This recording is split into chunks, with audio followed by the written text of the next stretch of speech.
Hi, welcome to icon news. నేను మీ సతీష్. తెలంగాణ రాజకీయాల్లో మొట్టమొదటిసారిగా సామాజిక వర్గాలకు సంబంధించిన కార్పొరేషన్లకి చైర్మన్లను ప్రకటించడం జరిగింది. ఇందులో భాగంగా కమ్మ కార్పొరేషన్కు కాంగ్రెస్ నాయకుడు బండి రమేష్ గారిని చైర్మన్గా నియమిస్తూ ప్రకటన జారీ చేశారు. దానికి సంబంధించిన జీవో కూడా జారీ చేశారు. దీనిపై మనతో మాట్లాడడానికి కమ్మ సంఘాల సమాఖ్య తెలంగాణ అధ్యక్షుడు బొడ్డు రవిశంకర్ గారు మనతో ఉన్నారు.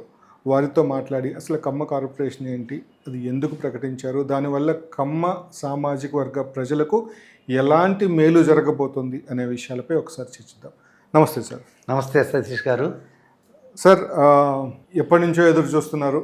కమ్మ కార్పొరేషన్కి సంబంధించి బండి రమేష్ గారిని చైర్మన్గా ప్రకటించడం, అలాగే వైస్ చైర్మన్గా బోర్డు మెంబర్స్ని లేరు అని తెలుస్తుంది. బట్ చైర్మన్ని వైస్ చైర్మన్ అయితే ప్రకటించారు.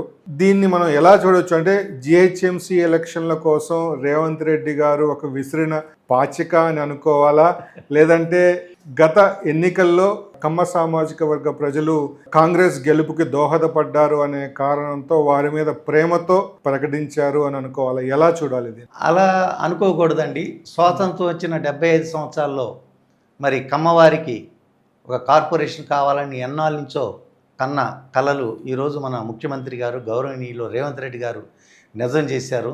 మరి వారికి కమ్మ సంఘాల సమాఖ్య తెలంగాణ తరపున మరి ధన్యవాదాలు తెలుపుకుంటున్నాం మీ ద్వారా. అలానే బండి రమేష్ గారిని కార్పొరేషన్ చైర్మన్గా ఎలక్ట్ చేయటం మా అందరికి కూడా తెలంగాణ రాష్ట్రంలో గల 60 సంఘాలకు కూడా ఆమోదయోగ్యం. ఎంతో టైం తీసుకొని చర్చించి ఎలాంటి వివాద లేకుండా సహనశీలి స్నేహశీలి మరి మంచివాడు బండి రమేష్ గారిని ఎలక్ట్ చేయటం మా అందరికి కూడా రాష్ట్ర సంఘాల తరఫున అందరికి కూడా ఆమోదయోగ్యమైన విషయం. ఈ విషయానికి మేమందరం కూడా చాలా సంతోషిస్తూ ఉన్నాం. అంటే జిహెచ్ఎంసీ ఎలక్షన్లు పెట్టబోతున్నారు అనే సందర్భంలో దీన్ని ప్రకటించడం ప్రజలందరూ కోస్త రాజకీయ జిమ్మిక్గా చూస్తున్నారు తప్పితే సామాజిక వర్గంగా ప్రేమగా చూస్తున్నారు అని అనిపించట్లేదు. దీనిపై మీ వ్యాఖ్యానం ఏంటి? లేదండి. ఎప్పుడు ముఖ్యమంత్రిగా ప్రమాణ స్వీకారం చేసిన తర్వాత మమ్మల్ని అందరినీ పిలిపించారు ముఖ్యమంత్రి గారు. ఆ రోజు మాకు మాట ఇచ్చారు, కార్పొరేషన్ ఏర్పాటు చేస్తాం, చైర్మన్ను నియమిస్తాం, బాడీని నియమిస్తాం, అలానే యాదగిరిగుట్ట దగ్గర కూడా మా సామాజిక వర్గానికి సైటు కేటాయిస్తామన్నారు. ఆ ఫైల్ కూడా ముఖ్యమంత్రి గారి కార్యాలయంలో ఉన్నది. త్వరలో ఆ పని కూడా చేస్తారు ముఖ్యమంత్రి గారి మీద మాకు నమ్మకం ఉంది. అక్కడ ఒక నిత్య అన్నదాన పథకం, ఒక బ్యాంక్వెట్ హాలు, ఒక 10-15 రూములు. ఎందుకంటే రాష్ట్ర లెవెల్లో ఉన్న సామాజిక వర్గ ప్రజలు స్వామి దర్శనానికి వెళ్ళినప్పుడు వారందరూ కూడా ఉండే ఆ వసతి భోజన వసతి కల్పించడానికి అవకాశం కలుగుతుంది. మేము ముఖ్యమంత్రి గారితో ఈ విషయం చెప్తే వై నాట్, ఇమీడియట్లీ నేను శాంక్షన్ చేస్తాను సైటు అని చెప్పారు. మేము అప్లికేషన్ పెట్టాము. సీఎంఓ ఆఫీస్ నుంచి కూడా అది వచ్చింది. త్వరలో ఆ కళ కూడా నెరవేర్చడం జరుగుతుంది.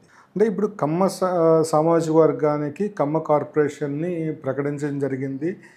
అయితే కమ్మ కార్పొరేషన్ ద్వారా కమ్మ సామాజిక వర్గ ప్రజలకు జరిగే మేలు ఎలా ఉండబోతుంది? అంటే ఎలాంటి మేలు ఊహించవచ్చు, అంటే దాని నుంచి ఆశించవచ్చు?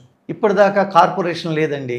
ఏదో సంఘాల ద్వారా చిన్న చితక హెల్ప్ చేయటం ఇదే జరుగుతుంది సామాజిక వర్గం. ఈ సామాజిక వర్గంలో పేదవారు చాలామంది ఉన్నారండి. అట్టడుగు స్థానంలో ఉన్నారు. వాళ్ళు ఫీజులు కట్టుకోలేక ఒకవేళ ఫారిన్ ఛాన్స్ వస్తే అట్లా వెళ్ళే ఇవి ఇబ్బంది పడుతూ విదేశాల్లో చదువుకోవడానికి ఇబ్బంది పడుతూ ఉన్నారు. మేము కళ్ళారా చూసాము. ఇక నుంచి అట్లాంటి ఇబ్బందులు ఉండవని మేము ఆశిస్తున్నాం. విదేశాల్లో చదువుకోవాలన్నా కానీ కమ్మ కార్పొరేషన్ ద్వారా వాళ్ళకి ఆర్థికంగా సహాయం లభిస్తుందంటారు మీరు? అంటే ఇంకా విధి విధానాలు నిన్నే జరిగింది విషయం. విధి విధానాలు ఇంకా ఖరారు కాలేదు. మరి మాకు ఇమీడియట్లీ ముఖ్యమంత్రి గారు విధి విధానాలు ఖరారు చేసి అలానే ఈ కార్పొరేషన్కి నిధులు ఇచ్చి మేమందరం సమావేశమై మరి పేదకమ్మ వారికి ఎలాంటి సహాయం చేయాలి, విదేశాలు విద్య వెళ్ళేవాళ్ళు, విదేశాల ఉద్యోగాల గురించి వెళ్ళేవాళ్ళు ఎలా సహాయం చేయాలనేది మేము నిర్ణయించడం జరుగుతుంది.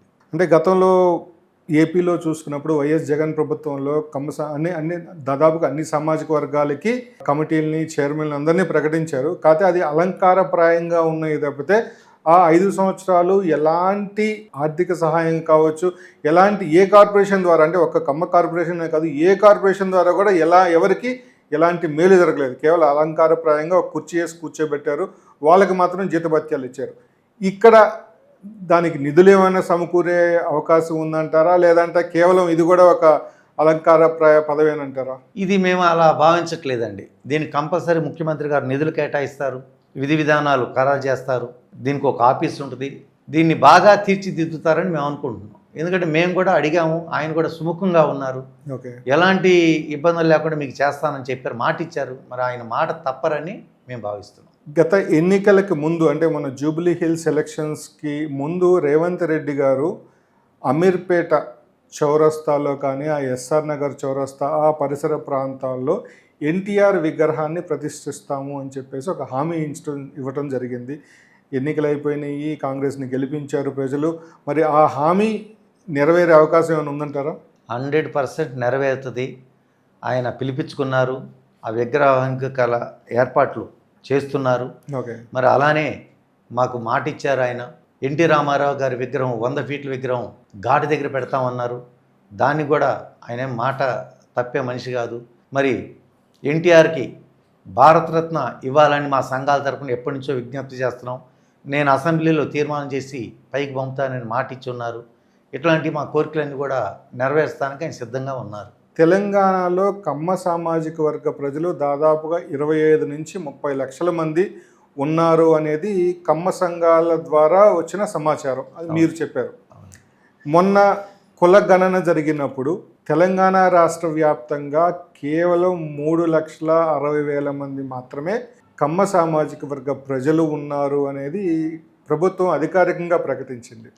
అంటే దీన్ని ఎలా చూడాలి? అంటే భవిష్యత్తులో రాబోయే ఎన్నికల్లో కమ్మ సామాజిక వర్గం వారికి సీట్లు తక్కువ కేటాయించడంలో భాగంగా ఇది ఒక కుట్రగా జరిగిందనుకోవాలా, లేదంటే నిజంగానే కమ్మ సామాజిక ప్రజలు కేవలం 3.5 లక్షల మందే ఉన్నారు అనుకోవాలా? ఇది చాలా లోతుగా అధ్యయనం చేయవలసిన అంశం అండి. ఇదే వారు కావాలని చేసింది కాదు. చేయటం వల్ల వారికి వచ్చే లాభం ఏముంది?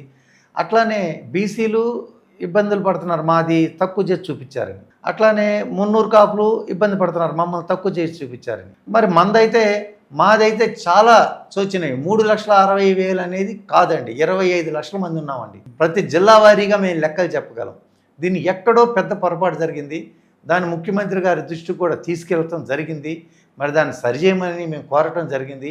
అంతేగాని ఆయన మమ్మల్ని తక్కువ చేసి చూపించడం వల్ల ఆయనకి అదనపు ప్రయోజనం ఏముంటుందండి? అంటే టికెట్లని డిమాండ్లు తగ్గుతాయి కదా. డిమాండ్స్ ఎటువంటి అంటే ఇప్పుడు ఇక్కడ గెలుపోటలను ప్రభావితం చేసే స్థాయిలో ఉన్నాం, మాకు ఇక్కడ టికెట్ కావాలంటారు. ఇప్పుడు ఉన్నదే 3.5 లక్షల మంది అనుకున్నప్పుడు మీరు ఎక్కడ డిమాండ్ అంటే నాకు ఇక్కడ సీటు కావాలని డిమాండ్ చేసే పరిస్థితి మీకు లేదు. గెలుపోటములను నిర్దేశించే స్థాయిలో ఉన్నారంటే కాస్త కోస్త ముందు వెనక ఆలోచించి ఇక్కడ కాకపోతే ఇంకో దగ్గరైనా కేటాయిస్తారు. ఇప్పుడు అవకాశం లేకుండా చేయాలనే ఉద్దేశం అనే మాట అయితే వినిపిస్తుంది కదా. మరి రాష్ట్ర ప్రజానికానికి మొత్తం తెలుసండి కమ్మవారంటే ఏంది, ఎంత సేవా దృక్పథంతో ఉంటారు, ఎలా ఉంటారు, ఎన్ని రంగాల్లో ఉన్నారు, అంతా తెలుసు వారికి. శక్తివంతులకే టికెట్లు దొరుకుతాయి, మంచివారే గెలుస్తారు. ఆ నమ్మకం మాకుంది. ఏదో బై మిస్టేక్ జరిగినందువల్ల ఇప్పుడే మేము ప్రభుత్వం మీద విమర్శించటానికి మా మనసు అంగీకరించట్లా. ఓకే. సో మళ్ళీ ఇంకొకసారి గణన చేయాల్సిందే అంటారా? 100%. ఇప్పుడు కేంద్ర ప్రభుత్వం చేస్తుంది కదా, ఓకే, అక్కడ తేలిద్ది కదా, అక్కడ నిజాలు అయితే తేలుతాయి కదా. ఓకే. అసలు మేము చాలామంది కమ్మవారిని అడిగినప్పుడు మా ఇళ్ళకి రాలా అని చెప్తున్నారు, మా అపార్ట్మెంట్కి రాలా అని. మీరు వీళ్ళు ఎవరిళ్ళకి వెళ్ళారు, ఏ విధంగా గణన చేశారు? బై మిస్టేక్ అయితే బాగా అయిందండి.